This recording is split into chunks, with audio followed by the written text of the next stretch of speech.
Morning students, welcome to unity public school. मैं हूँ सोलंकी वैशाली, आपकी हिंदी टीचर। तो बच्चों, कल हम लोगों ने चैप्टर 6 न्याय का पार्ट 1 देखा था और एक कहानी सुनी थी। कौन सी कहानी थी? किसी को याद है?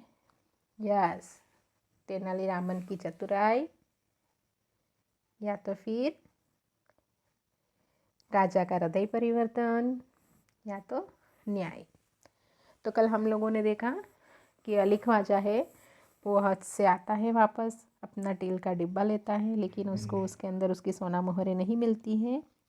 तो वो अपने फ्रेंड वाजिद के घर जाता है और दोनों के बीच में कहासुनी होती है, लड़ाई होती है। और तभी अड़ोस पड़ोस वाले लोग कहते हैं कि आप काजी के पास जाओ। तो अभी हम लोग आगे का देखते हैं। ख्वाजा ने काजी की अदालत में अपनी बात रखी, परंतु पक्के सबूतों के अभाव से उसे वहाँ से निराश लौटना पड़ा। तब उसने बगदाद के खलीफा के यहाँ अपील की और न्याय मांगा। खलीफा ने उसकी अपील स्वीकार कर ली। खलीफा ने सारे मामले पर विचार करने के लिए कुछ समय चाहा। 1 सप्ताह बाद का समय सुनवाई के लिए दिया गया। ख्वाजा और वाजिद का किस्सा अब प्रख्यात हो गया था। खलीफा एक दिन अपना बेस बदलकर शहर में घूम रहे थे। तभी उन्होंने कुछ लड़कों को न्यायालय का खेल खेलते हुए देखा। वह छिपकर उनका खेल देखने लगे।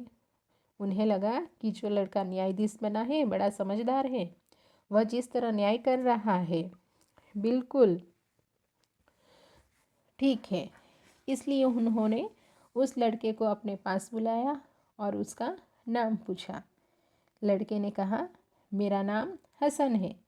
खलीफा ने कहा, मैंने तुम्हारा खेल देखा, तुम बहुत समझदार हो, कल हमारे दरबार में आना। अगले दिन खलीफा के दरबार में अली ख्वाजा, वाजिद और हसन उपस्थित यानी कि वहाँ पे हाज़िर हुए। खलीफा ने हसन से कहा कि तुम इन दोनों के झगड़े का किस्सा सुनो और बताओ कि इसमें से कौन सच बोल रहा है। हसन ने दोनों की बातें ध्यान से सुनी। फिर उसने 2 तेलियों को बुलवाया। थोड़ी देर में 2 तेली आ गए। हसन ने उनसे कहा, आप इस घड़े के तेल की जांच कीजिए और बताइए इस घड़े में तेल कितना पुराना है। दोनों तेलियों ने बारी बारी तेल को देखा, सूंघा और चखा, फिर अपना निर्णय दिया।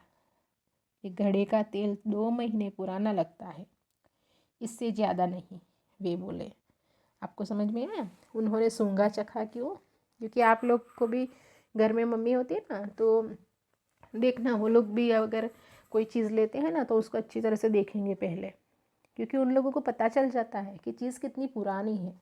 अगर सब्जी वाला आए और सब्जी वाला बोले कि भाई ले लो बैंगन, अच्छे है आज के सुबह के ये, लेकिन जब भी मम्मी हाथ में पकड़ेंगी तुरंत बोल देंगी, नहीं भैया ये बैंगन कल का है, आज का नहीं है। यानी कि कुछ चीज़ें परखने की शक्ति होती है। और ऐसे ही दोनों तेलियों ने भी बता दिया कि ये तो अभी नया है, 2-3 महीनों का ही पुराना लगता है, ज़्यादा पुराना नहीं है। तेलियों की बात सुनकर वाजिद तो घबरा गया। अली ख्वाजा खुश होकर बोल पड़ा, हुजूर मैं तो 6 महीने पहले मक्का की यात्रा करने गया था, तभी मैंने तेल खरीदा था। तेलियों और अली ख्वाजा की बात सुनकर सबको वास्तविकता का ज्ञान हो गया। खलीफा को न्याय के लिए सबूत मिल गया था।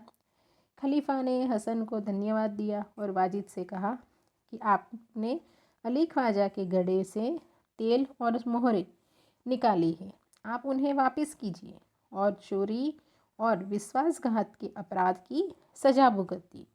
खलीफा ने हसन को बहुत सारा पुरस्कार दिया। खलीफा के दरबार में उपस्थित सभी लोगों ने हसन की सूझबूझ और न्याय की बुरी बुरी प्रशंसा की। बुरी बुरी प्रशंसा करना यानी कि बहुत प्रशंसा करना, ये भी एक मुहावरे हैं। यानी कि सब लोग को सच्चाई का पता चल गया।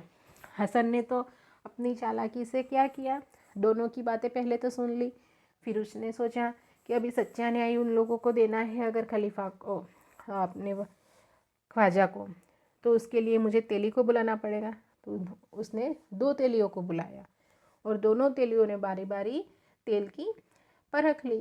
उन्होंने तेल को पकड़ा, सूंघा और फिर उन्होंने बोला कि ये तेल तो 2-3 महीने पुराना ही लगता है। तभी जो ख्वाजा है वो कहता है खलीफा को कि मैं तो 6 महीने पहले गया था यात्रा पे, तभी मैंने तेल खरीदा था और ये तेल तो 2-3 महीने पुराना है। तभी वो खलीफा है वो वाजिद को कहता है और वाजिद भी ये बात सुनकर डर जाता है कि अभी तो मेरी पोल खुल जाएगी, कि उसने जो धोखा किया है, जो विश्वासघात किया है अपने मित्र के साथ, वो सबके सामने आ जाएगा और उसको सजा सुनाई देता है वो खलीफा कि आपने विश्वासघात किया है, चोरी की है, क्योंकि उसने तेल भी निकाला था और उसके साथ साथ सोना मोहरे भी निकाल ली थी। कितनी सोना मोहरे दी थी उन्होंने? घड़े में रखी थी 500, उनके पास 1000 सोना मोहरे इकट्ठी हुई थी। उनमें से उन्होंने 500 सोना मोहरे अपने खर्च के लिए अपने पास रखी थी और 500 सोना मोहरे घड़े में भरी, उसके ऊपर तेल भरा और फिर वो वाजिद के घर रखने गए थे। इसलिए तो वो आए और तुरंत ही वो घड़ा लेने गए। तो हसन ने यहाँ पे जो ये उलझा हुआ मामला था उसे अपनी चतुराई से सुलझा दिया और उसको हसन की प्रशंसा भी हुई और खलीफा ने हसन को पुरस्कार भी दिया। तो यहाँ पे हमें देखने को मिलता है कि हमें सच्चा न्याय कैसे करना चाहिए। ओके, तो चैप्टर हमारा यहाँ पे ख़त्म होता है। आप लोगों को उसके अकॉर्डिंग जो वर्कशीट दी जाएंगी वो आपको फॉलो करनी है, उसके क्वेश्चन आंसर याद करने हैं। Thank you.